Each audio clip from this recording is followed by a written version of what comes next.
Para algunos, un héroe. Para otros, un monstruo.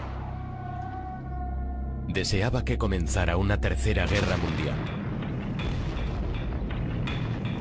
Ante las exigencias del imperialismo, La CIA y las fuerzas especiales norteamericanas conspiraban para derribarle. Su muerte está envuelta en un velo de misterio. Su cuerpo fue enterrado de forma secreta en una tumba sin nombre.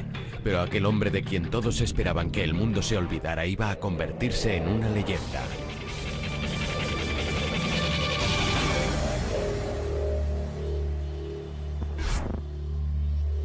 Che Guevara, vida de un rebelde. Jóvenes y revolucionarios de todo el mundo le veneran como a un gran personaje. Su rostro aparece en millones de camisetas, pero el Che Guevara auténtico no era una imagen bidimensional, sino un hombre muy complejo y con un objetivo determinado. El Che consideraba que formar parte de una guerrilla era la máxima expresión del género humano. Alguien a quien se prepara para sacrificarse por un ideal, en este caso por la causa del marxismo-leninismo, como solución para los males de la humanidad. Y el único modo de cambiar por completo el orden mundial dominado por el capitalismo yanqui. John Lee Anderson, en su biografía Che Guevara, una vida revolucionaria, explora al hombre que hay detrás del mito. En primer lugar, quería averiguar qué había llevado al hijo de una antigua y acomodada familia argentina de clase media, con todo a su favor en la vida, a abandonar una existencia cómoda y convertirse en el revolucionario más famoso e implacable de su época. 14 de mayo de 1928. Che Guevara nace como Ernesto Guevara de la Serna en la ciudad de Rosario, Argentina. El padre del Che era Ernesto Guevara Lynch. Su madre Celia procedía de una ilustre familia española. en Altagracia y en general en Buenos Aires también. Carlos Figueroa es un... Altagracia, que eran, podían ser Cádiz, o hijos de choferes, o hijos de caseros. No hacían absolutamente ni... El mayor de los 4 hijos, Ernesto, padece asma crónica, una enfermedad que le importunaría toda la vida. La familia se traslada a Altagracia, una ciudad en la montaña, esperando que su clima seco mejore la afección de su hijo. En Altagracia, Ernesto conoce a Calica Ferrer. Cuando éramos jovencitos, aclaro que Ernesto tenía muy mal oído, bailaba, le decíamos que bailara una cosa y estaban tocando. El Ernesto adolescente era famoso por su hipersexualidad. Tuvo su primera experiencia con una sirvienta de la familia. Intentaba seducir a todas las mujeres de cualquier tipo, edad o apariencia. Uno de los rasgos más insólitos de Ernesto es su falta de higiene, lo que le hace ganarse el apodo de chancho, en otras palabras, cerdo. Que él le llamaba la semanera, que la cambiaba una vez por semana. Y entonces le pusimos chancho y ahí quedó chancho. Pero a pesar de sus excentricidades, Ernesto tiene un lado muy introspectivo. Siempre estaba buscando, no sé, el sentido de la vida. Ernesto siempre se destacó por ser adelantado, muy intrépido, muy valiente, siempre...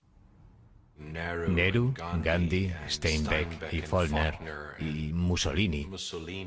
Era un lector voraz.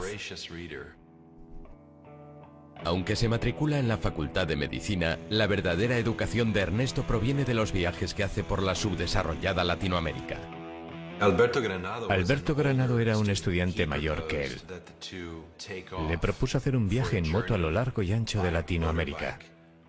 Se trataba de buscar algo más allá de los privilegiados confines donde habían nacido. Deja aparcada su licenciatura en medicina y el 4 de enero de 1952, Ernesto y Alberto se ponen en camino en una vieja Norton denominada La Ponderosa II. Lo único que podíamos ver era el polvo del camino, y a nosotros en la moto devorando kilómetros en nuestro viaje al norte.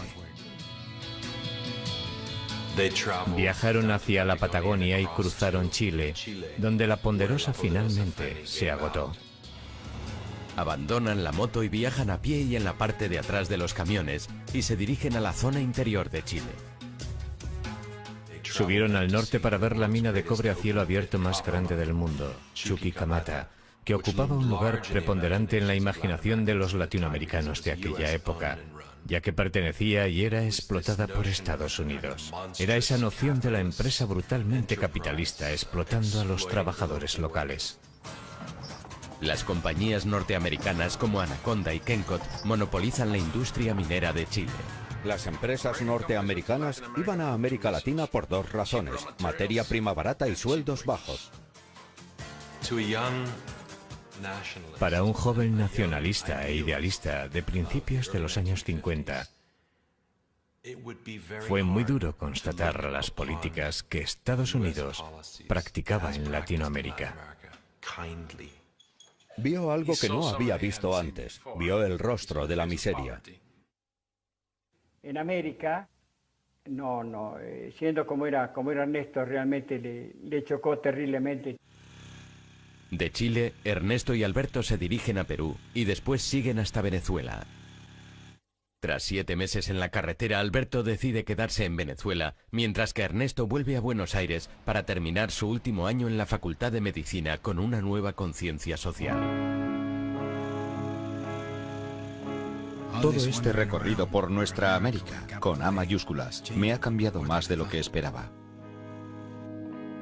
Cuando terminó me dijo, viste, vos no me creías, me acabo de recibir del médico, preparémonos que nos vamos ya de viaje. Ese es el último viaje de acá de la Argentina. Ernesto y Calica se dirigen a Bolivia. En el camino conocen a otros jóvenes viajeros.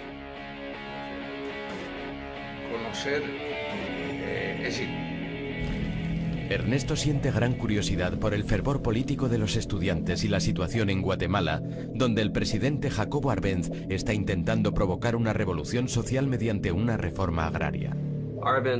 Arbenz intentaba nacionalizar las tierras no aprovechadas de las grandes empresas norteamericanas de plátanos y frutas, especialmente United Fruit. Por supuesto, la compañía United Fruit estaba muy vinculada a la administración Eisenhower. El secretario de Estado John Foster Dulles había pertenecido al Consejo de Administración de United Fruit y además era el hermano de Alan Dulles, director de la CIA. United Fruit pagó a un cualificado especialista en relaciones públicas para que fomentara el temor a una amenaza comunista en Guatemala, este pequeño y empobrecido país. 24 de diciembre de 1953. En medio de este ambiente cargado, Ernesto llega por primera vez a Guatemala. Muy pronto le presentan a una mujer peruana llamada Hilda Gadea. Hilda se enamoró perdidamente de él de inmediato. Incluso llegó al punto de empeñar algunas de sus joyas para pagar el alojamiento de Ernesto, y finalmente comenzaron a dormir juntos. Ernesto conoce a través de Hilda a los seguidores de un abogado cubano de 26 años, Fidel Castro. Este había encabezado un asalto al cuartel de Moncada, la segunda guarnición más grande que había en Cuba, en su audaz intención de derrocar al presidente de Cuba, general Fulgencio Batista. Muchos de los que asaltaron el cuartel eran estudiantes, exestudiantes, trabajadores, emprendedores, y muchos fueron torturados hasta la muerte, y los que sobrevivieron, incluidos Fidel Castro y su hermano, fueron encarcelados. Castro tiene que cumplir 15 años de sentencia, pero Ernesto está profundamente impresionado con aquellos hombres. A diferencia de sus amigos cubanos, Ernesto no está comprometido con ninguna causa o ideología, pero la destitución de Arbenz, el presidente de Guatemala, cambia sus puntos de vista. El primer golpe de Estado en Latinoamérica patrocinado por la CIA tuvo lugar en Guatemala en 1954. Digamos que el ejército se asustó y se le dijo a Arbenz que dimitiera. Y eso fue lo que hizo. El 27 de junio de 1954 sube al poder Castillo Armas. Muchos le ven como un títere de Norteamérica. Comienza por arrestar a comunistas sospechosos y amenaza a todo aquel relacionado con el antiguo régimen con la cárcel y posiblemente con la ejecución. Ernesto se refugia en la embajada argentina. terminó por convencerse de que los Estados Unidos eran, tal como los denominó después, el enemigo de la humanidad. Jacobo Arbenz Guzmán sucumbió antes del frío, agresión premeditada de Estados Unidos, escondida tras una cortina de humo de propaganda continental. Ahora, Ernesto se considera marxista. El comunismo parecía ofrecer un futuro y una ideología lista para aplicar en una nueva sociedad que podría surgir de las cenizas de la antigua. Ernesto Guevara se fue de Guatemala convertido en un individuo radicalizado, en busca de una revolución en la que poder luchar. En septiembre de 1954, como muchos otros izquierdistas, Ernesto se dirige a México, donde el expresidente Cárdenas había nacionalizado los yacimientos de petróleo en la década de los 30. México tenía una posición histórica como uno de los países en la órbita de Estados Unidos, pero a finales de siglo supo hacer frente al imperialismo yanqui. Ernesto se vuelve a poner en contacto con sus amigos cubanos, que le presentan a Raúl Castro, quien tras cumplir 22 meses de cárcel por su papel en el asalto de Moncada, va a México e intenta reconstruir la organización de su hermano mayor, Fidel. Se cayeron bien. A diferencia de Fidel, que estaba aún en prisión, era marxista. Batista tiene que rendirse ante la presión internacional y deja en libertad a Fidel Castro, que solo había cumplido 2 años de sentencia. También Fidel se dirige a México. Castro había intentado derrocar la dictadura por la fuerza de las armas en aquel loco asalto al cuartel de Moncada, asalto que muchos consideraron un acto temerario. Ahora estaba exiliado de su patria. ¿Y adivinan qué? Iba a organizarse, volver a su país y hacer lo mismo. Mientras Ernesto es reservado, serio, comunista, Fidel Castro no es ninguna de esas cosas. Estaba metido de lleno en la improvisada política de su época y se consideraba a sí mismo patriota y nacionalista. Aún no era marxista-leninista. En agosto de 1955, y deseando conocer al hombre que había levantado semejante pasión entre sus seguidores, Ernesto le pide a Raúl que le organice un encuentro. El encuentro dura toda una noche. Una incidencia política es haber conocido a Fidel Castro, el revolucionario cubano. Un hombre joven, inteligente, seguro de sí mismo y de una audacia extraordinaria. Creo que hay una mutua simpatía entre nosotros. Comparten muchas ambiciones y el mismo demonio, los Estados Unidos. Ernesto es invitado a unirse al movimiento 26 de julio, denominado así por la fecha del asalto al cuartel de Moncada. El único no cubano del grupo queda asignado como médico de la organización y se le da el nombre de Che. Los argentinos dicen Che cuando hablan unos con otros. Es un antiguo término que significa oye, y así empezaron a llamarle Che. Hilda se había quedado en Guatemala y ahora se reúne con Ernesto. Hilda le dijo que estaba embarazada. Aquello fue un golpe tremendo, pero Ernesto decidió hacer lo correcto y se casó con ella. Poco después del nacimiento de su hija, Hildita, el Che se vuelca totalmente en el movimiento y en la gran ofensiva en Cuba. Casi inmediatamente partió para pasar largos periodos de tiempo en un rancho a las afueras de la Ciudad de México, donde recibió entrenamiento militar. Se convirtió en uno de los mejores tiradores del grupo. Pero pronto se corre la voz y el Che, junto a Fidel Castro y la mayor parte de los miembros del movimiento 26 de julio que están en la ciudad, son detenidos. Permanecen en la cárcel durante un mes. Tras su puesta en libertad, el movimiento sigue de forma clandestina. Fidel Castro continúa con sus planes de derrocar a Batista y compra un viejo y destartalado barco por $15.000, unos 11.000 euros, apropiadamente llamado Granma, es decir, anciana, para llevar a su pequeño ejército de 82 hombres de México a Cuba. Tienen prevista una travesía de 5 días. El Che escribe una carta a su madre en la que le informa de sus movimientos. Hilda se la remitirá en caso de que muera en la batalla. Básicamente se despide de Hilda y de su pequeña hija y les dice que si sobrevive se volverán a ver. Pero la revolución le llama. A las 2 de la mañana del 25 de noviembre de 1955, 82 hombres embarcan en el Granma. Con nuestras luces apagadas dejamos el puerto de Tuxpan, entre un revoltijo infernal de hombres y todo tipo de materiales. Las palabras de Fidel empiezan a hacerse realidad. En 1956 seremos libres o seremos mártires. Su causa era la revolución latinoamericana y su siguiente objetivo Cuba, liberar Cuba. Había dejado de llamarse Ernesto Guevara, se había convertido en el Che.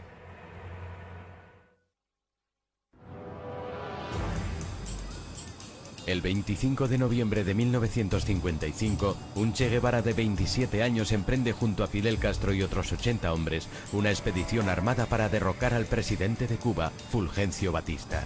El pequeño ejército embarca en un viejo barco llamado Granma y se dirige a La Habana.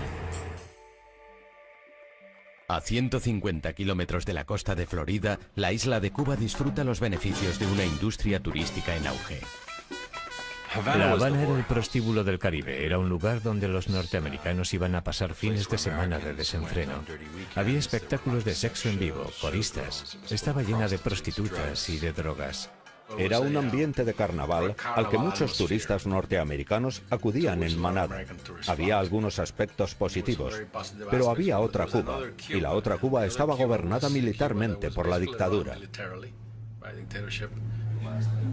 Aunque la administración Eisenhower apoya a Batista, muchos cubanos le consideran un dictador despiadado. Fulgencio Batista era el mayor matón que hubiera gobernado nunca en un país latinoamericano.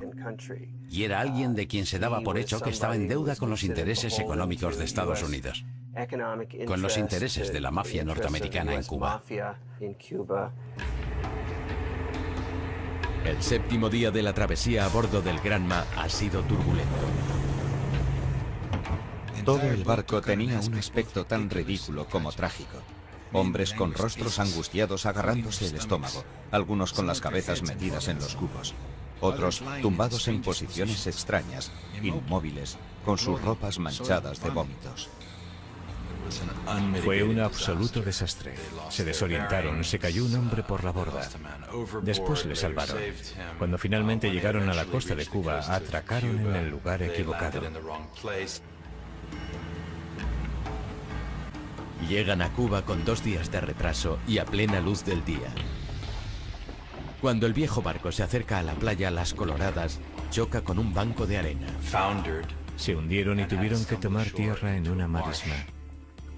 Antes de que el escuadrón tenga la oportunidad de reagruparse, la Fuerza Aérea de Batista les ataca y el Che y el resto del grupo de Fidel Castro corren a ponerse a salvo. Durante los 3 días siguientes consiguen eludir a las fuerzas enemigas, pero el 5 de diciembre se les acaba la suerte. En unos segundos, un vendaval de balas.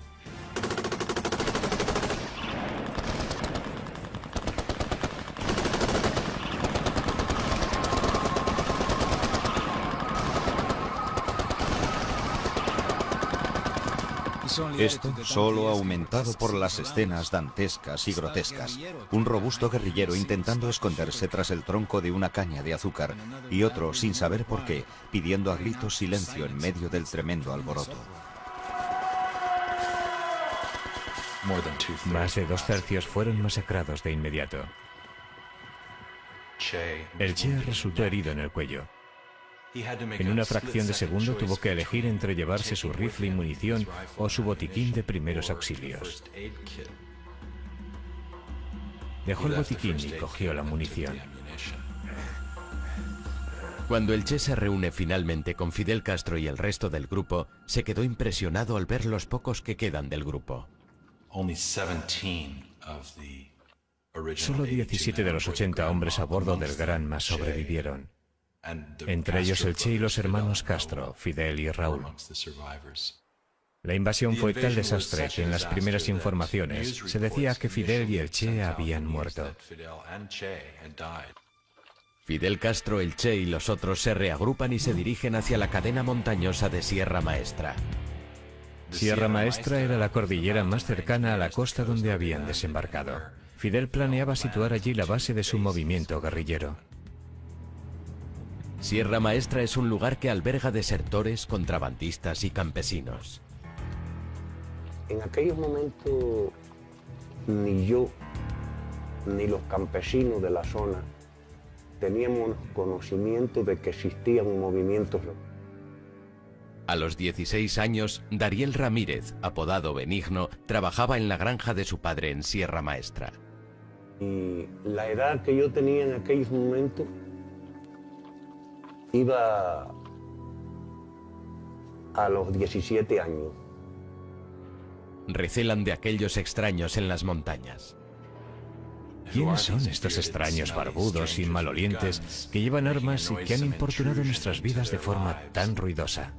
Fidel Castro intenta convencer a los campesinos para que se unan a él y a sus hombres. Decidió que tenía que convencer a los campesinos de que él iba a llevar a cabo una reforma agraria. Y lo consiguió robando vacas a los terratenientes, liberándolas y transfiriéndolas a las zonas de los campesinos.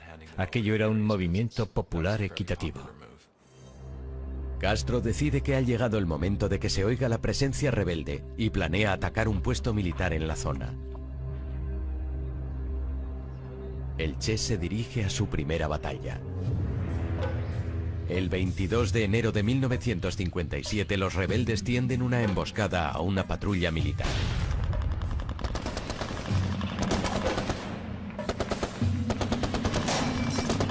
Cuando suenan los primeros disparos, el Che se encuentra cara a cara con el enemigo.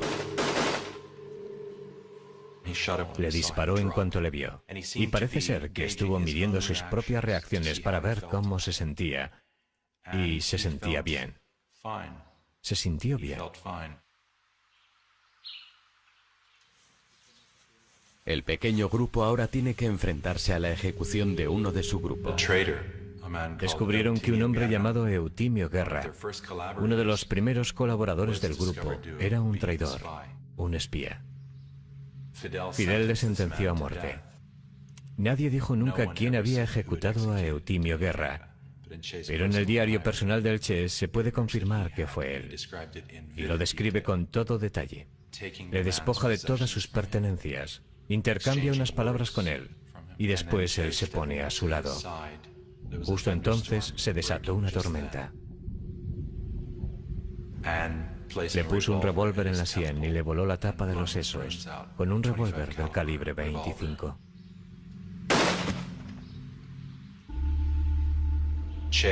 El Che, como médico, inspeccionó la entrada y la salida de la herida y escribió que había dormido bien después de lo que había hecho. A partir de entonces, el Che cambió. La guerra es dura, y cuando el enemigo estaba intensificando su agresividad, uno no podía tolerar ni siquiera la sospecha de una traición. Desconozco el número total de los ejecutados por Che Guevara, pero ciertamente fueron muchos.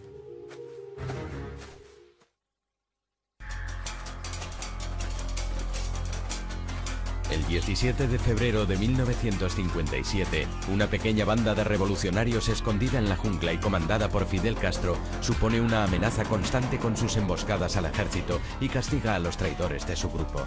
Pero gracias en parte a la falta de piedad de Che Guevara, el grupo va ganándose la fama de ser un grupo fuerte y violento. La tropa de Fidel Castro y sus hazañas atraen pronto la atención de la prensa mundial. Herbert Matthews, redactor del New York Times, consiguió entrevistarse con Fidel Castro. Y este quiso hacerle ver que disponía de 100 a 150 hombres dispuestos para la lucha armada. En realidad, aquel temible ejército rebelde lo componen solo 20 hombres. Cuando un mes después se publica el artículo, se confirma que Fidel y el Che han sobrevivido al ataque inicial de las fuerzas de Batista y que su movimiento se está desarrollando en Sierra Maestra. En respuesta, Batista despliega 1.500 soldados más para dar caza a los rebeldes. A partir de ese día, yo me convertí en un colaborador del grupo de Fidel y el Che, ¿no?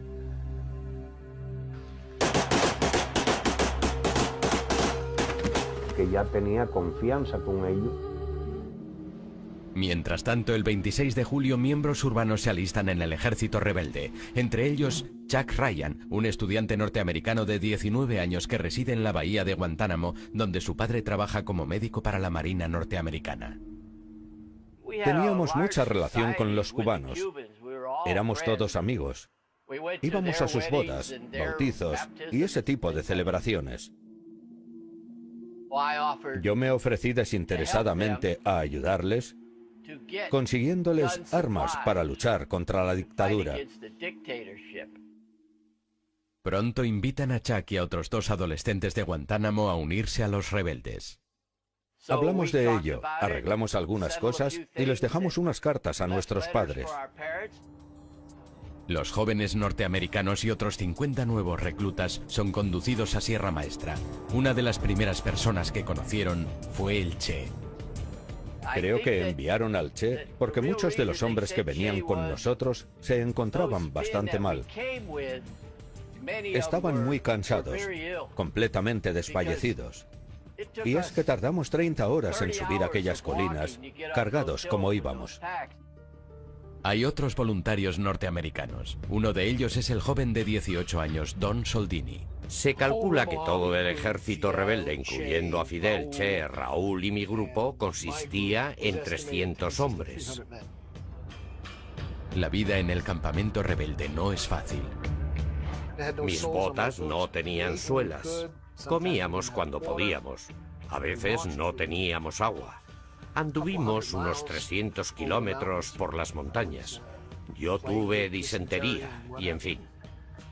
En las selvas de Cuba los rebeldes son vulnerables a todo tipo de problemas de salud que el Che trataba. Teníamos las piernas infectadas por picaduras de mosquitos. Y él nos atendía, nos quitaba las postillas y nos aplicaba sulfamida. A los hombres les daba un poco de miedo que les tratara el Che. Le llamaban Doctor Sacamuelas. Era bastante brusco. Y no era famoso precisamente por su delicadeza. Además de sus funciones como médico, el Che demuestra reiteradamente su valía en el campo de batalla. Se dice que en más ocasiones que Fidel. El Che trataba siempre de poner en práctica la teoría del comunismo. Ir los comestibles, los alimentos por partes iguales. Su buena disposición para enfrentarse a la muerte, para arriesgar su propia vida, fue determinante para conformar un carisma muy poco común, que le proporcionó una fama casi legendaria. Se reveló como un hombre a quien los otros temían y además respetaban y admiraban. Viendo lo bien que el Che se conduce en batalla, el 12 de julio de 1957 Fidel Castro le asciende a comandante y le asigna el mando de su primera unidad militar, de 75 hombres, denominada Columna número 4.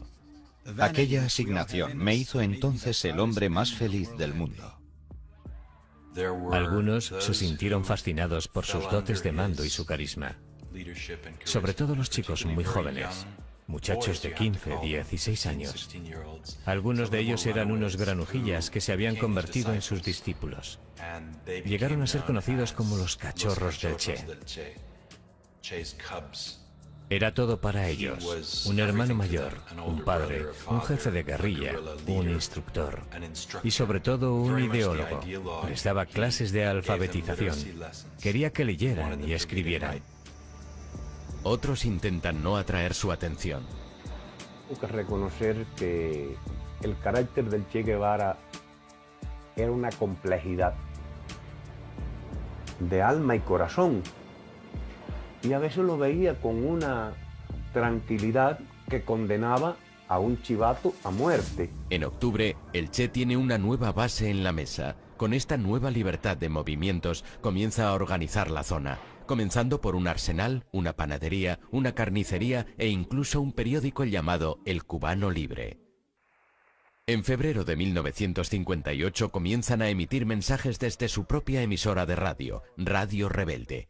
No todos los guerrilleros saben que están luchando por una revolución comunista. Fidel nunca nos ha dicho de que aquello era comunismo. Los campesinos que lo acompañábamos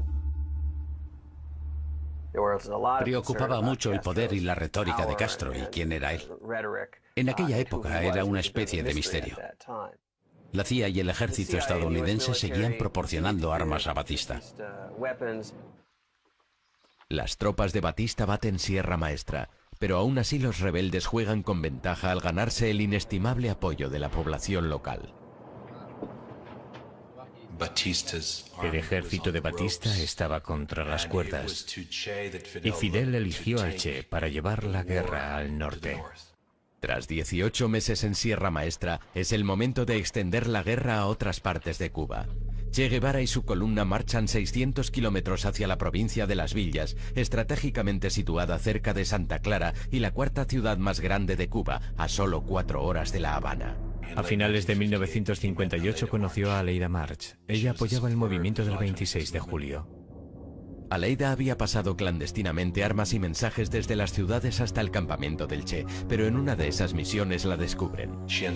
Acabó en las montañas y uniéndose al grupo del Che. Y al cabo de las semanas, cuando dejaron la Sierra del Escambray para luchar contra el ejército de Batista en las ciudades cercanas a Santa Clara, se convirtieron en amantes. Mientras tanto, la guerra de guerrillas se intensifica.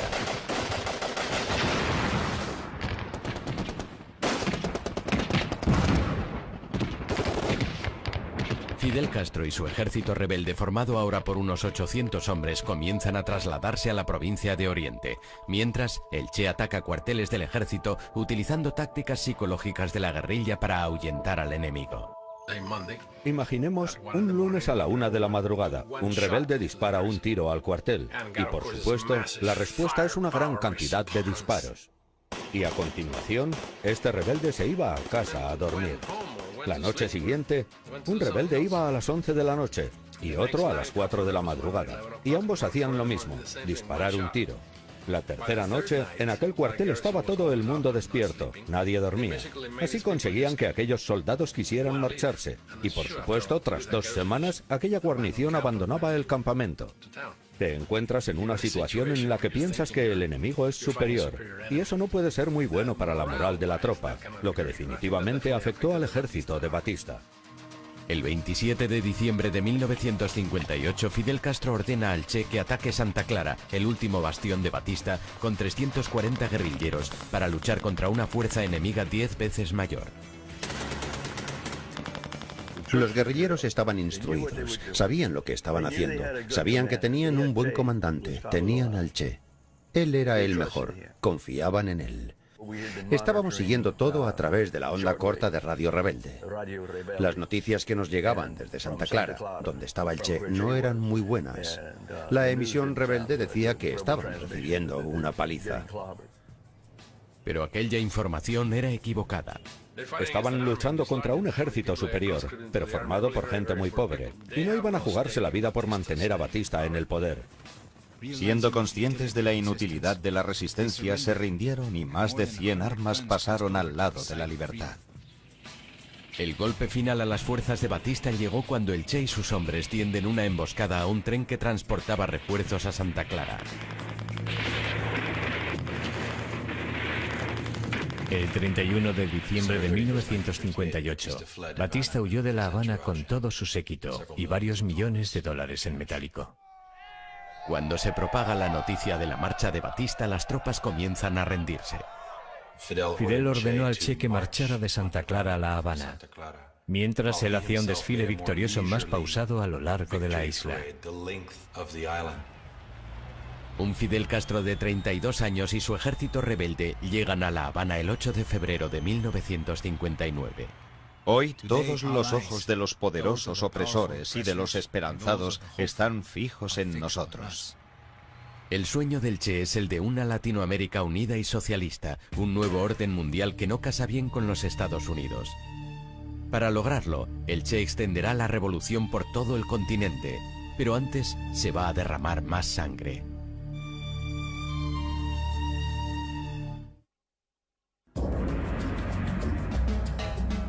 ...2 de enero de 1959, La Habana, Cuba.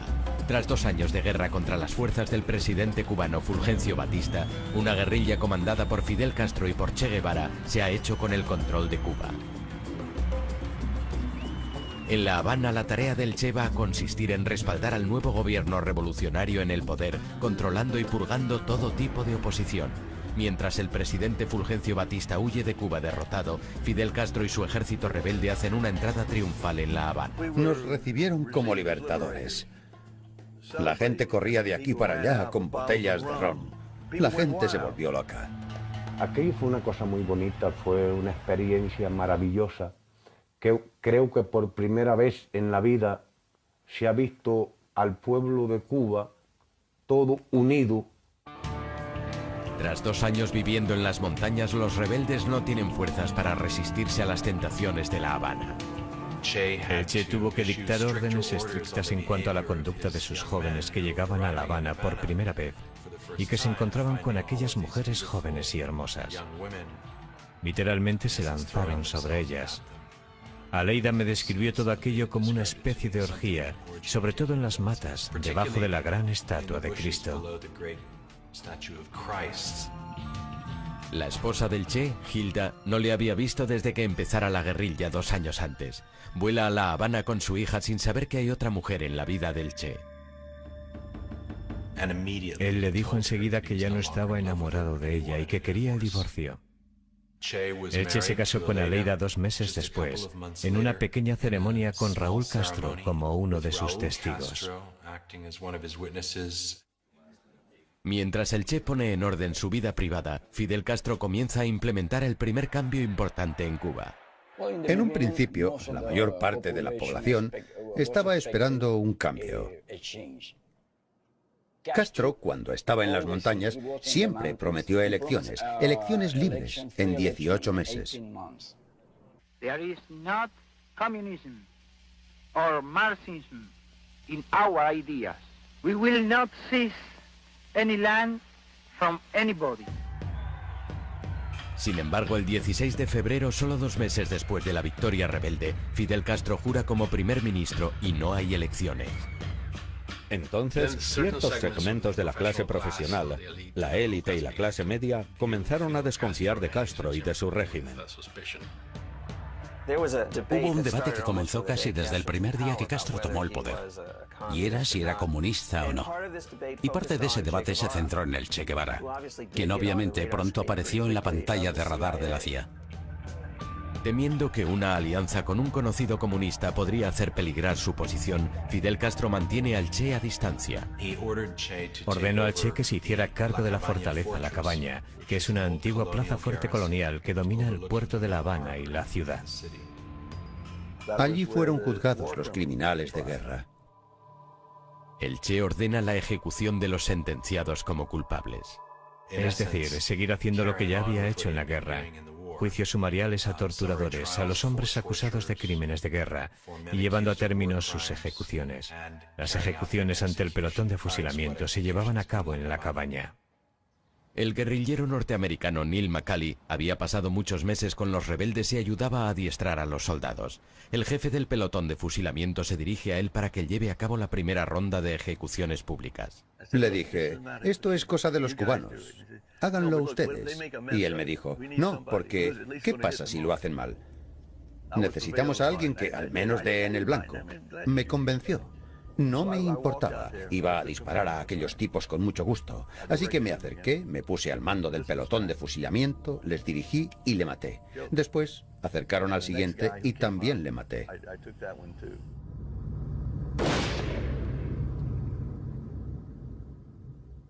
Durante el siguiente año y medio son ejecutados por los pelotones de fusilamiento cientos, algunos dicen que miles de personas. Aquellas muertes ayudan a fortalecer la espeluznante reputación del Che. Ambos eran unos asesinos, unos criminales.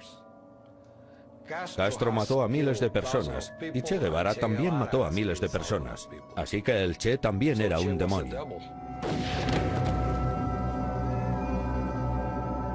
Además de los culpables, algunos aseguran que también fueron ejecutados muchos inocentes. Por esa razón, muchas personas le odian, porque fue el causante del dolor y el sufrimiento en muchísimas familias.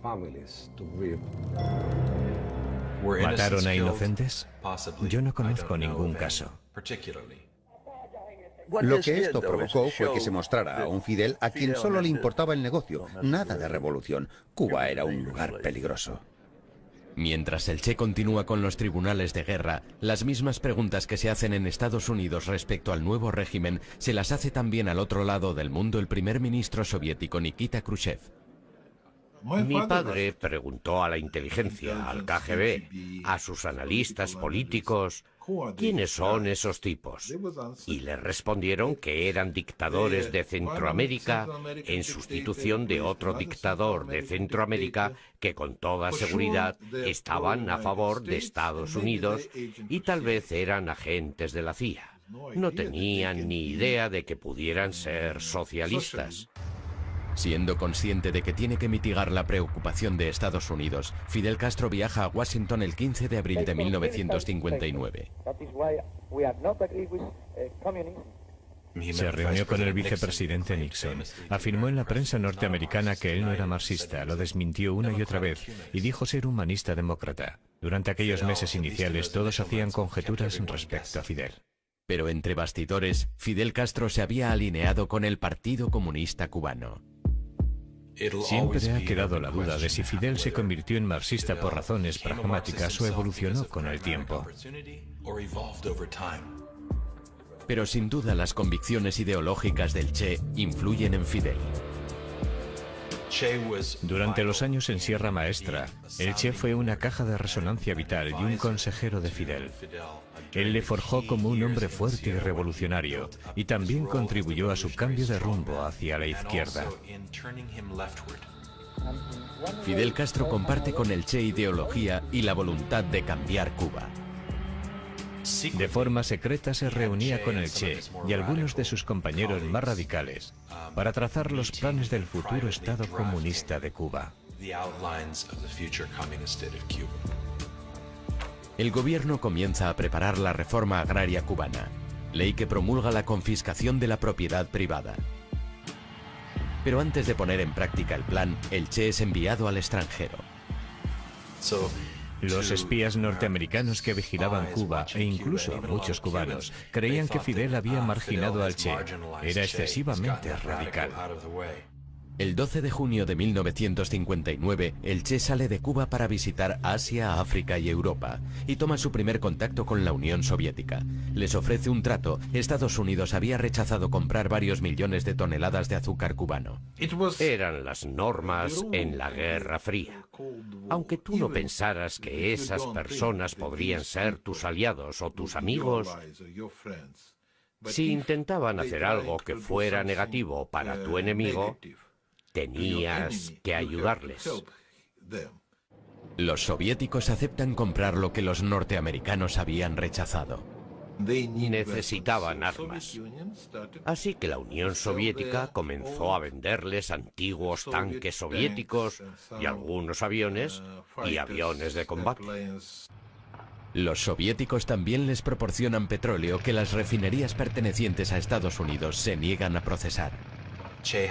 El Che tenía un rostro público y una existencia clandestina que Fidel asumía y alentaba.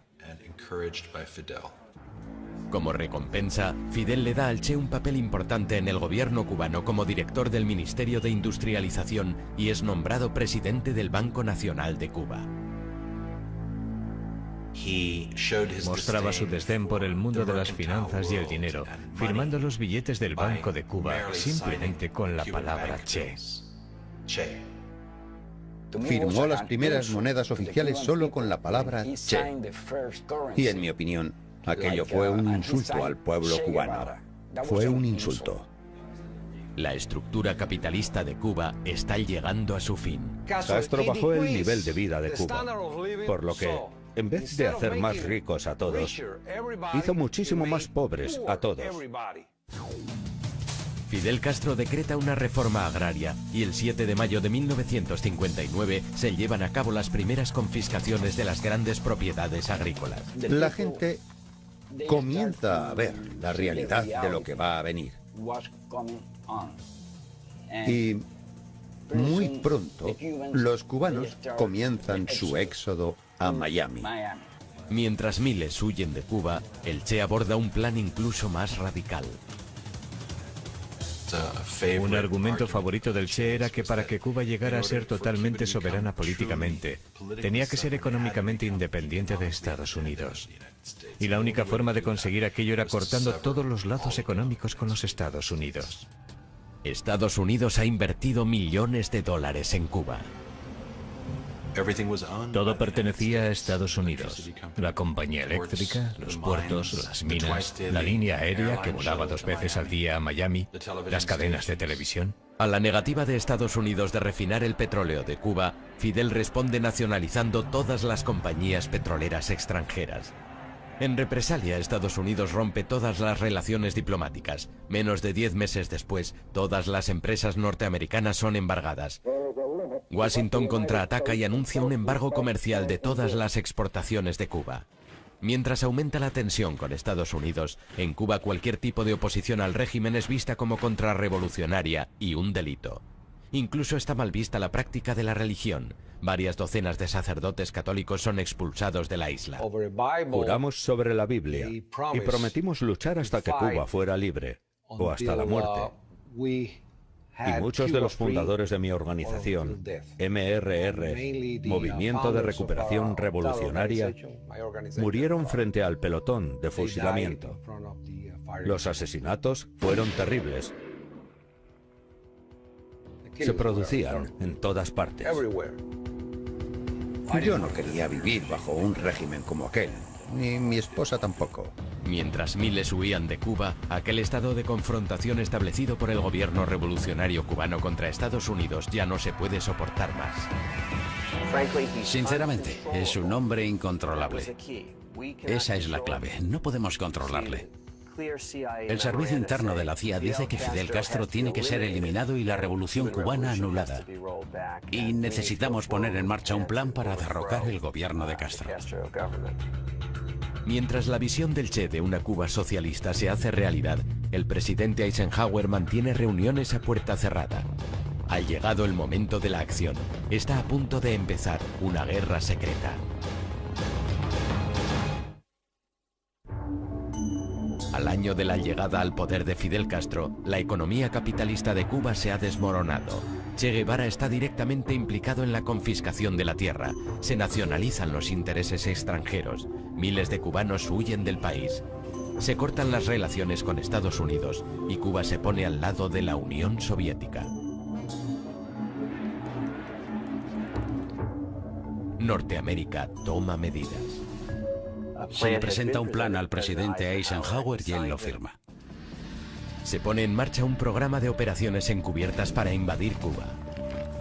Estados Unidos respondió a la radicalización de Cuba desarrollando su mayor base de la CIA en Miami y recluta a miles de exiliados cubanos como colaboradores.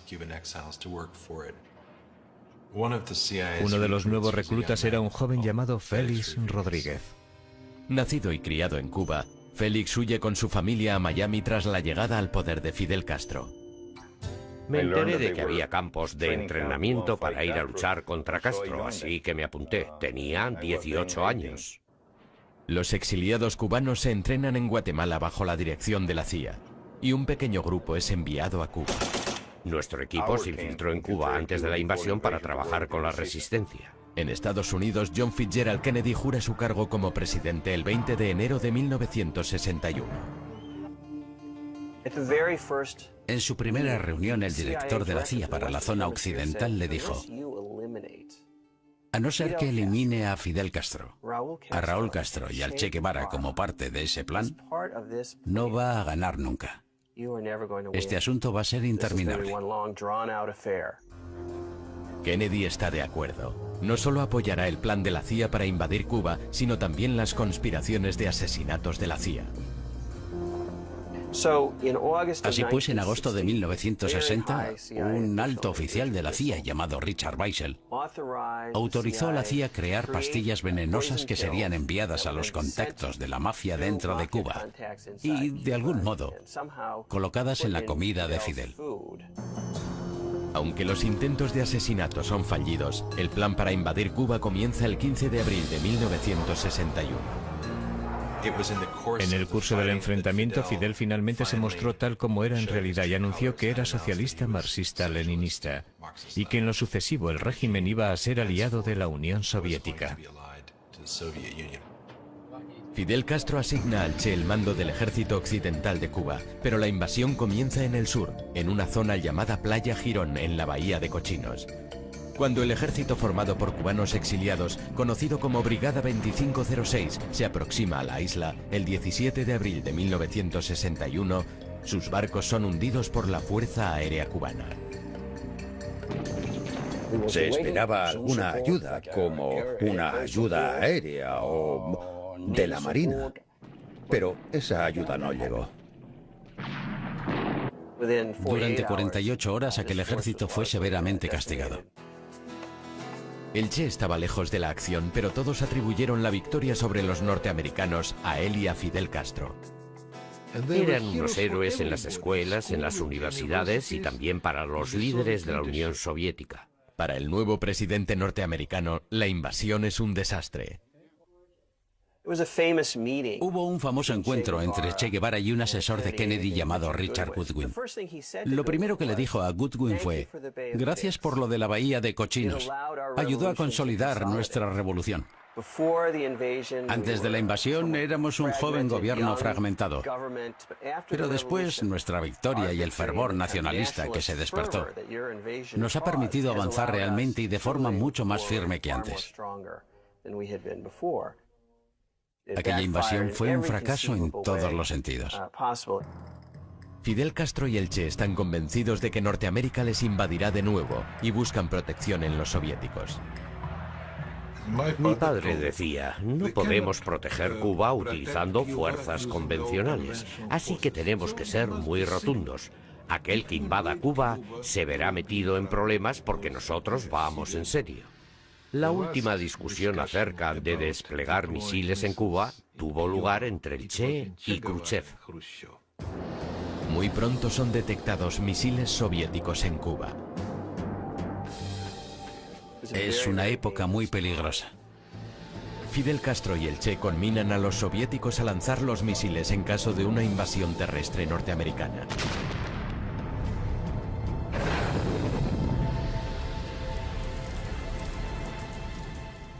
Castro se mostraba tan agresivo que Khrushchev le excluyó de aquellas negociaciones.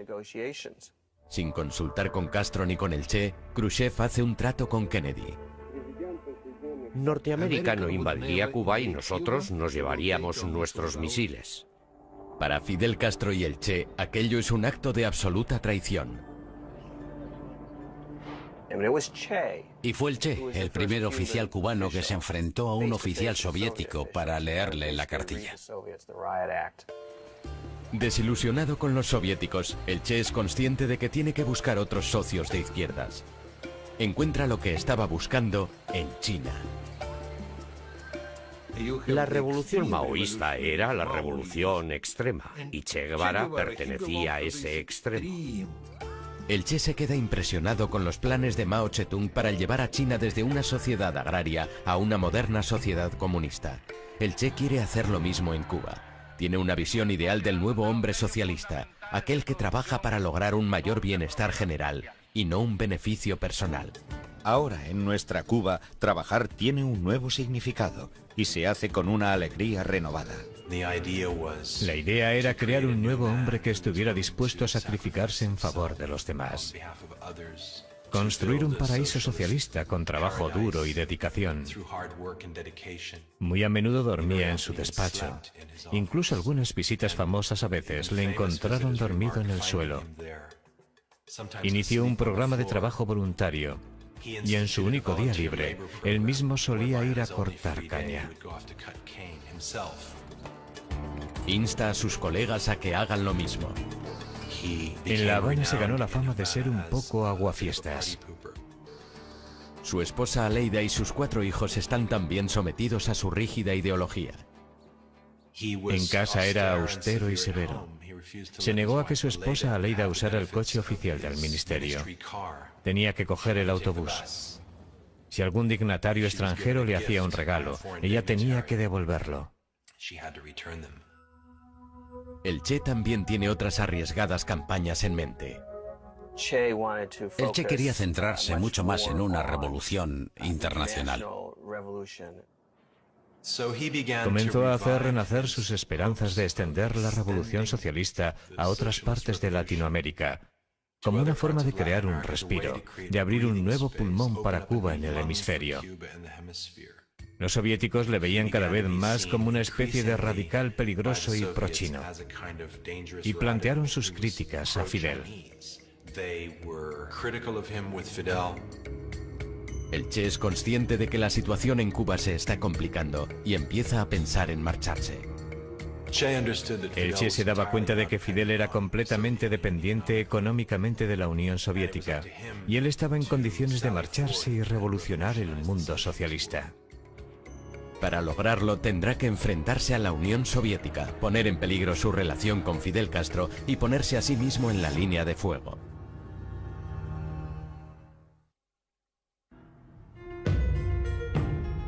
En 1963, la economía de Cuba sufre una debilidad sin precedentes. Los planes de Che Guevara de lanzar al país han fracasado. Su solución es acabar con la dependencia soviética de Cuba y extender la revolución por todo el mundo. El Che estaba cada vez más desencantado de cómo se estaban desarrollando las cosas, al ser Cuba un satélite de la Unión Soviética.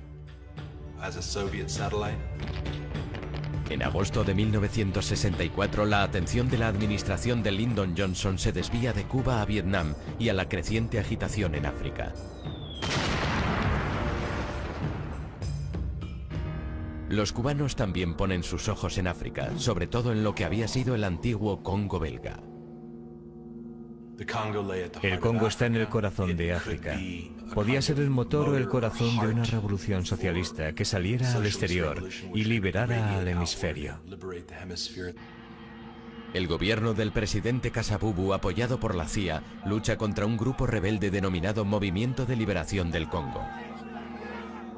La CIA crea un ejército de unos 1000 mercenarios, la mitad de Sudáfrica y Rodesia, y la otra mitad de Europa. Y los cubanos creen que ellos también deberían ir a apoyar a las fuerzas que luchaban contra el grupo apoyado por Estados Unidos. Y Che Guevara tenía la impresión de que era una revuelta muy fuerte y con unos líderes muy comprometidos.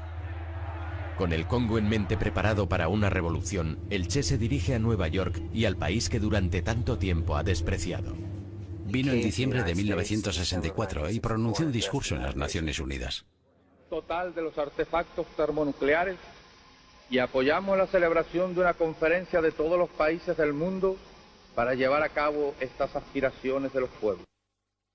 Vistiendo el uniforme verde de la revolución, critica la implicación de Estados Unidos en Vietnam y el conflicto en el Congo.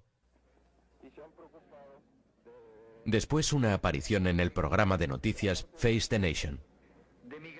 Más tarde se dirige al norte de África, a la ciudad de Argel, donde pronuncia un discurso criticando abiertamente a la Unión Soviética. El Che rompió su relación con los soviéticos. Cuando vuelve a La Habana, el Che y Fidel Castro tienen una reunión a puerta cerrada. Habiendo arremetido contra los soviéticos, que eran al fin y al cabo la mano que estaba dando de comer a Cuba, habiendo mordido esa mano, Fidel tuvo que decirle: Che, creo que es el momento de que te vayas. Y el Che le dijo: yo también pienso lo mismo. El Che cree que podrá volver a recuperar el apoyo perdido con una exitosa campaña en el Congo. La misión es ayudar, apoyar y entrenar a los rebeldes en una guerra de guerrillas. El Che recibió la bendición de Fidel y desapareció del mapa de la política doméstica cubana.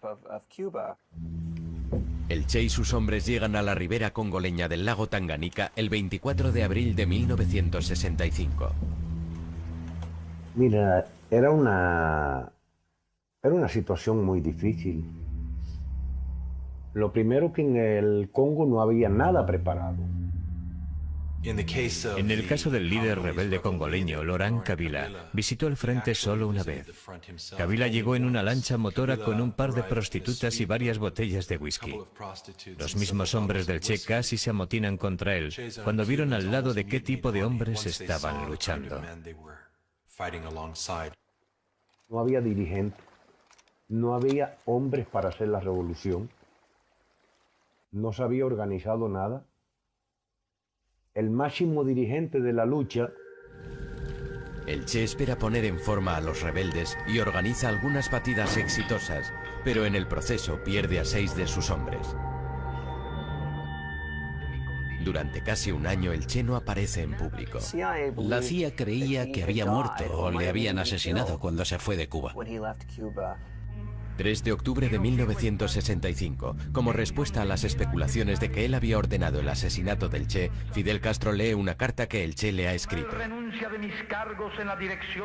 Siento que he cumplido la parte del deber que me ligaba a la revolución cubana en su territorio. Me despido de ti, de los camaradas, de tu gente, que ahora es la mía. Formalmente renuncio a mi puesto como líder del partido, a mi cargo de ministro, a mi rango de comandante y a mi ciudadanía cubana. Nada legal me ata ya a Cuba.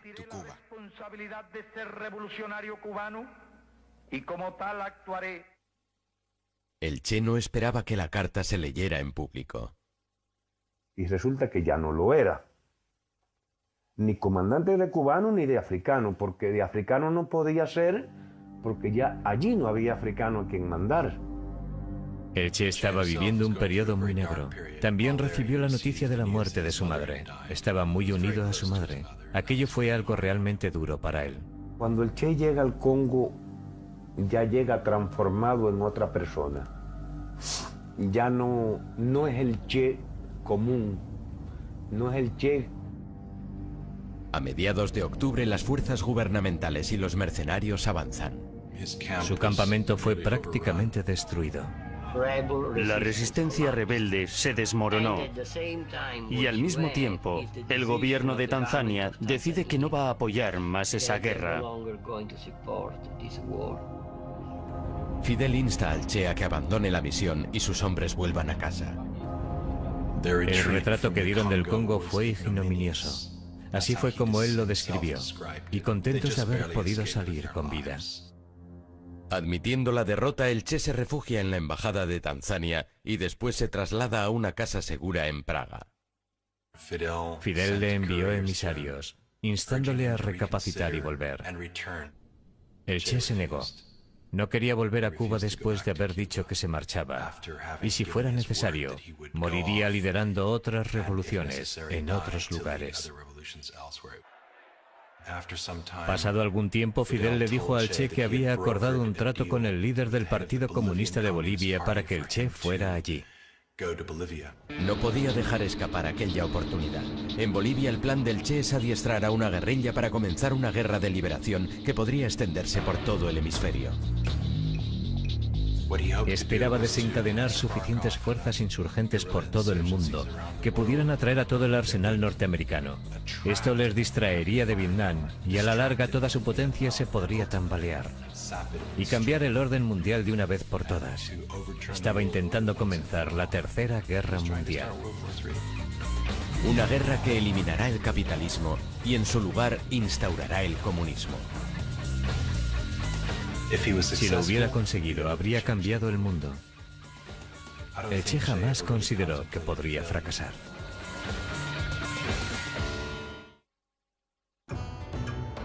Después de la misión fallida en el Congo y de que la carta de su adiós a Fidel saliera a la luz, el Che se niega a volver a Cuba sin un éxito. Sus planes de extender la revolución le llevan a Bolivia. Noviembre de 1966. El Che llega a La Paz disfrazado de forma muy convincente. El Che se arrancó los pelos uno a uno.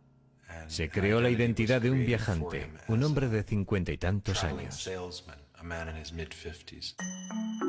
Se dirige a la base de Nancahuazú, donde se reúne con Loyola Guzmán y otros miembros del Partido Comunista de Bolivia.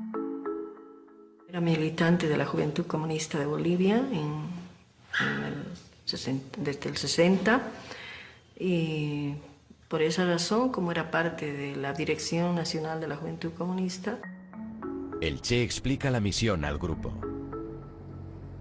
Que estaba preso en Cuba, que Fidel lo había hecho matar, etcétera, etcétera, que estaba dirigiendo guerrillas en otro.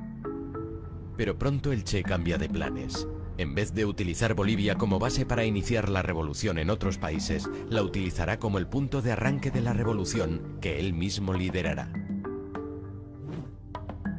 El secretario general del partido, el señor Monge, fue al campamento y habló con el Che Guevara. Y le dijo que solo si el Partido Comunista de Bolivia, favorable a Moscú, lideraba el movimiento, podrían tener la posibilidad de triunfar. El Che rechaza renunciar a su puesto de líder. El partido se ha alzado en armas contra nosotros y no sé a dónde nos llevará esto, pero eso no nos detendrá. Pero la pérdida de apoyo del grupo de Monge deja al Che con tan solo 24 soldados, entre ellos algunos de sus viejos camaradas cubanos. En Bolivia, el disfraz del Che va cambiando. Pues nos habíamos pasado 5 meses entrenándonos. Lo único que no estaba era lo que Fidel nos había prometido. Para empeorar las cosas, el apoyo al movimiento de los campesinos que fue tan importante en Cuba no lo encuentran en Bolivia. Tuvimos una reforma agraria en 1952, así que cada campesino era dueño de su propia tierra. Teníamos un gobierno democrático y prensa libre. La región del Chaco de Bolivia, donde el Che decide comenzar su campaña, es también bastante inhóspita. Donde inclusive no aparece el habla quechua, el habla que hay en esa zona. Aún así, el Che continúa con sus planes. Si pudo lograrlo en Cuba, también podría conseguirlo en Bolivia. 19 de marzo de 1967, al Che y sus hombres se unen unos cuantos viejos conocidos, entre ellos el marxista francés Regis Debray y 2 viejos adeptos a la revolución, el artista Ciro Bustos y una antigua espía de la Alemania del Este y supuesta agente del KGB llamada Tania. Firmemente comprometida con la causa comunista, Tania es el único enlace entre la guerrilla y el mundo exterior. Tania, al perder nosotros a Tania, perdimos todo. Porque aún con la negación del Partido Comunista de Bolivia de no incorporarse a la lucha, con todo el engaño de... Pero en una de sus incursiones por la selva es descubierta. Tania tiene que quedarse con la guerrilla, pero para algunos las condiciones son demasiado difíciles. La primera información salió de los desertores. Ellos confirmaron la información de que había extranjeros en la región, armados y con la intención de crear un ejército guerrillero. El ejército envía a la zona una patrulla de 40 hombres. Y la guerrilla tendió una emboscada a aquella patrulla. Y el 10 de abril tuvimos otras 2 emboscadas. La guerrilla tendió una emboscada a otras 2 patrullas. El Che decide dividir el grupo en 2.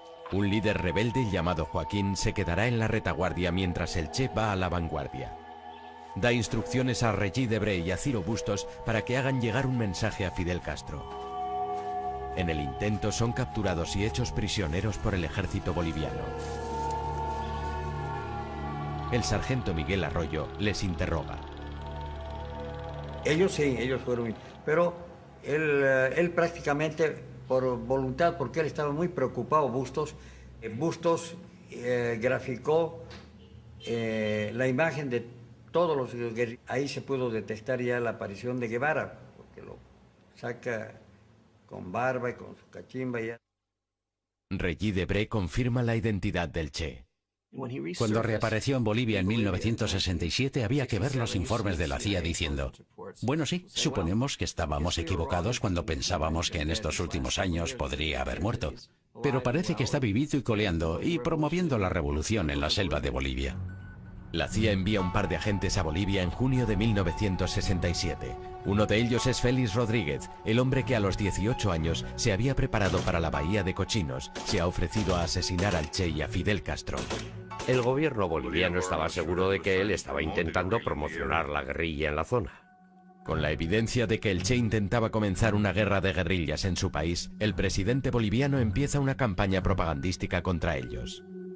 Crisis porque no se podía ir a comprarse nada, salir porque aquí no tenemos mercado, teníamos que ir al Chaco a traer. Con el Che Guevara de nuevo en el punto de mira, Norteamérica empieza a prepararse para ayudar a los bolivianos. Está muy claro que durante el verano de 1967 este asunto pasa a ser absolutamente prioritario para la CIA. Lyndon Johnson seguía día a día la evolución de los pasos que se daban para localizar y eliminar al gran revolucionario Che Guevara. Un legado de la presidencia de Kennedy es la creación de un grupo contrainsurgente de élite conocido como los Boinas Verdes y que son desplegados en Bolivia. La misión consistía en entrenar, empezando de cero, un batallón boliviano, entrenándolo específicamente para perseguir al Che Guevara y su guerrilla. Se seleccionan 800 soldados bolivianos que son entrenados en un campamento llamado La Esperanza. Metódicamente, ¿no? Pero acá nos dimos el gusto de mucha práctica con munición de guerra, particularmente con ametralladoras, con fusil. Eran unos estudiantes muy dispuestos, ponían mucho entusiasmo, llegaron a ser buenos soldados. Como las cosas se caldean en Bolivia, el Che decide que es hora de marcharse, pero no sin todos sus camaradas. Han pasado 4 meses desde que la columna del Che vio por última vez a la retaguardia que dejaron en el campamento con los enfermos, incluida Tania. Físicamente estaba muy mal, tenía un cáncer de útero que la estaba matando. El informe de la guerrilla decía que apenas podía caminar, por lo que estaba retrasando los movimientos de la guerrilla. El Che quiere reunirse con el grupo para dirigirse a los Andes y poder escapar. A solo días de diferencia, ambos grupos comienzan a trasladarse por separado hacia Río Grande. El 31 de agosto, la columna de Joaquín llega allí la primera. Preguntaron a un campesino cómo hacer para cruzar el río. Pero el campesino les delata e informa al ejército del lugar exacto por donde Joaquín piensa cruzar el río. Y cuando comienzan a cruzar, sufren una emboscada. Y los matan, incluyendo a Tania, la única mujer del grupo. Le dispararon a ambos brazos, después al cuerpo y se hundió en el agua. Básicamente todo el grupo fue aniquilado, con la excepción de 2 individuos. Una vez que sus camaradas de la segunda columna fueran eliminados, la historia de Che Guevara en Bolivia fue realmente una historia de supervivencia. Una especie de viaje épico. Se movieron por una jungla terrible, calurosa, llena de espinos, hacia los Andes. Desnutridos, sufriendo emboscadas, enfermos. En septiembre, un Che de 39 años y sus hombres han estado moviéndose por la dura jungla boliviana durante 10 meses. El Che pierde casi la mitad de su peso. Su cabello está apelmazado y largo. Sus hombres tienen alucinaciones. El chino Juan Pablo Chan, ciego, o sea, miope, sin gafas, se le habían roto. Tenía problemas en sus piernas, no se podía... El Che envía a Benigno a buscar las tan necesitadas provisiones. Cuando se acercaban al pueblo de La Higuera, se encontraron con una emboscada del ejército.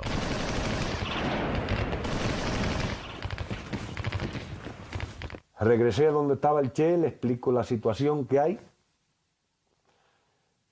Ahí el Che me ve mi herida. Heridos, enfermos y exhaustos, los guerrilleros se dirigen despacio hacia un barranco cerca de La Higuera. El 8 de octubre, un campesino de la zona les descubre y da parte a un oficial del ejército. De inmediato despliegan el 2º batallón en la zona. Pero no hubo.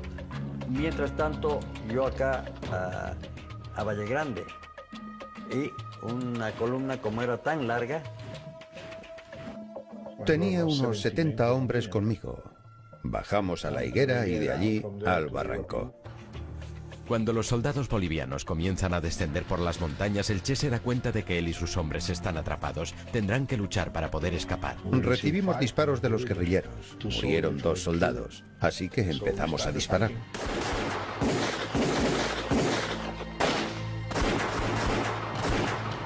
Los soldados superaban en número a los guerrilleros. Algunos de los guerrilleros fueron asesinados. El mismo Che fue herido y de un disparo le arrebataron el rifle de la mano. Ya no podía disparar. Un guerrillero boliviano llamado Willy acude a ayudarle intentando ponerle a salvo.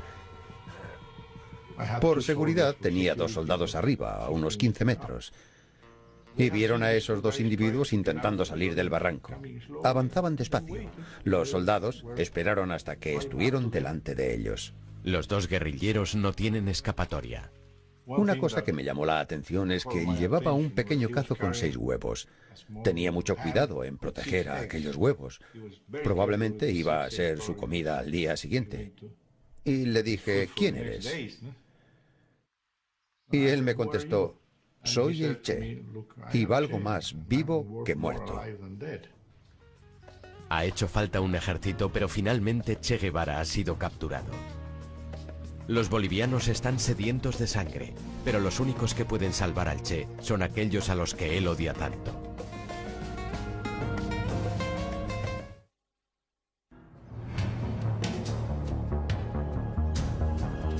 ...8 de octubre de 1967... Tras 11 meses huyendo, los sueños de revolución de Che Guevara han terminado de forma sangrienta en la selva boliviana. Que el Che había sido hecho prisionero tratando de ayudar a uno de los compañeros, al chino específicamente. Con la mayor parte de sus hombres muertos, el Che y Willy, un soldado rebelde, son conducidos fuera del barranco. Le dejé un soldado para que se apoyara y fue andando todo el camino. Es una ardua caminata. Se tardan varias horas en llegar a La Higuera. Allí le introdujeron en la pequeña escuela de adobe del pueblo.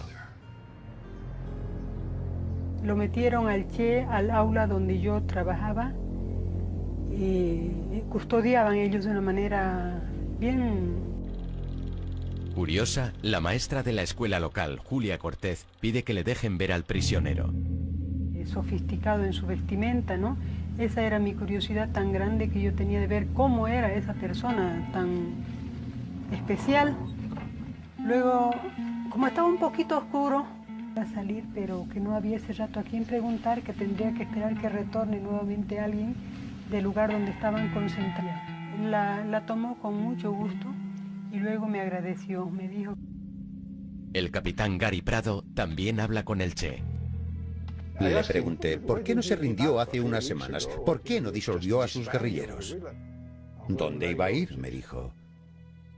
Ese era su auténtico drama.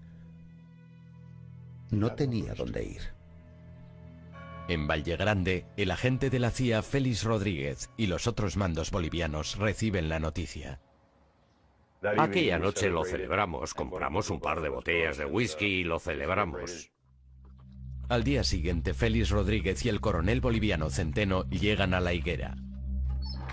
Al entrar en la habitación a mano izquierda estaba atado al suelo y frente a él estaban los cuerpos muertos de 2 cubanos. Había perdido.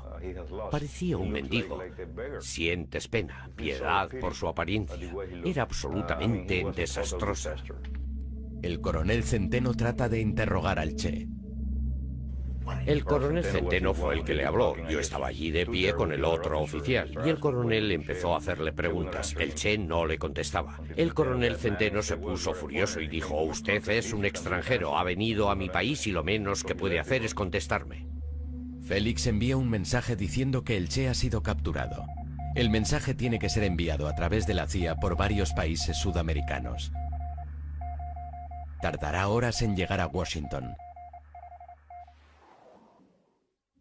Félix vuelve a la escuela para ver si el Che quiere hablar con él. Cada vez que intentaba preguntarle sobre intereses tácticos, con cuántos hombres contaba, de dónde venía, él me sonreía y decía: ya sabe que no puedo responder a eso. Si soy sincero, muchas veces ni siquiera prestaba atención a lo que me decía. En mi cabeza tenía la imagen que tantas veces había visto del hombre en uniforme al lado de Mao Zedong y los líderes soviéticos, y el aspecto que tenía en ese momento. Era una situación muy extraña, una situación única. Félix saca al Che fuera y posa con él para una fotografía. En ese momento pensaba que le íbamos a perdonar la vida. Poco después se oye un tiro en la escuela.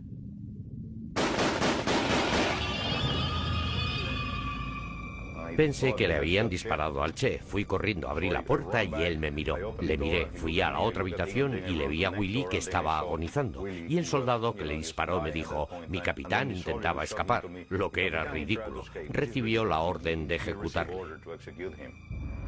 Al final de aquella mañana llega un mensaje del alto mando de Bolivia en La Paz, dirigido al oficial de mayor rango en aquel lugar. El coronel Centeno estaba en el campo, todos los capitanes estaban con él. Allí solo estábamos 2 tenientes y yo. En la higuera yo tenía el rango de capitán, por lo que me llamaron a mí. Los bolivianos tienen un código cifrado. Sabíamos de antes que 500 significaba el Che, 600 muertos, 700 mantenerle vivo. Les pedí que me lo repitieran y lo confirmaron. Era 500-600 del alto mando. Entonces fue cuando recibí la orden 500-600. El coronel Centeno regresa a la higuera. Félix le sugiere revocar la orden.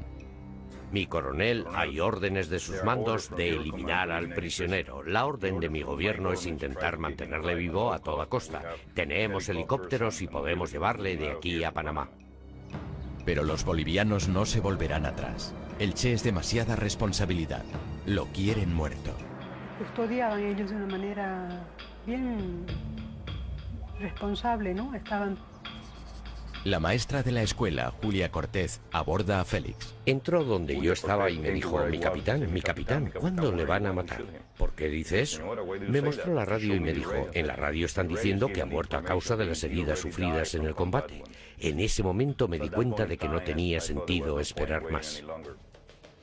Sin noticias de Washington y con el presidente de Bolivia exigiendo la muerte del Che, Félix decide proceder a la ejecución. Era su decisión, su guerra, y él atacó a su país. Era su responsabilidad y yo no podía interferir. Dejé que la historia siguiera su curso.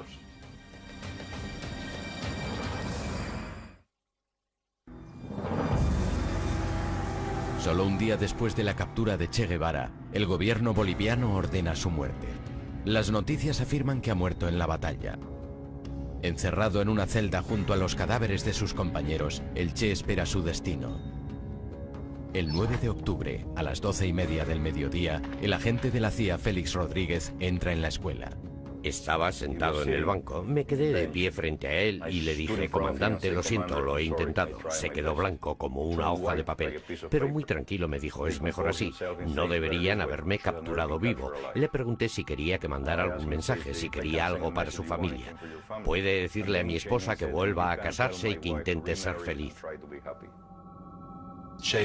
El Che se levantó. Pensó que Rodríguez iba a matarle en aquel momento. Félix me dijo que abrazó al Che como un gesto hacia un noble enemigo. Después se despidió de él y salió. Rodríguez salió fuera y pidió voluntarios. Mario Terán, un joven sargento, da un paso al frente. Al saber que él iba a ser el ejecutor, me acerqué y le dije, no le dispare por arriba, hágalo por abajo, ya que se supone que ha muerto debido a las heridas sufridas en combate. Terán entra en la escuela listo para ejecutar al líder rebelde. Cuando ve a Terán entrar en la habitación, sabe que aquel es el hombre que le va a matar. Cuando uno mira a los ojos de su asesino, sabe que va a morir. Cuando Terán entra, el Che le dice, dispara, cobarde, solo vas a matar a un hombre. En otras palabras, no vas a matar mis ideas. Terán disparó varios tiros. Parece que el primero le hirió en un brazo. Cayó al suelo y se mordió una mano para evitar gritar de dolor.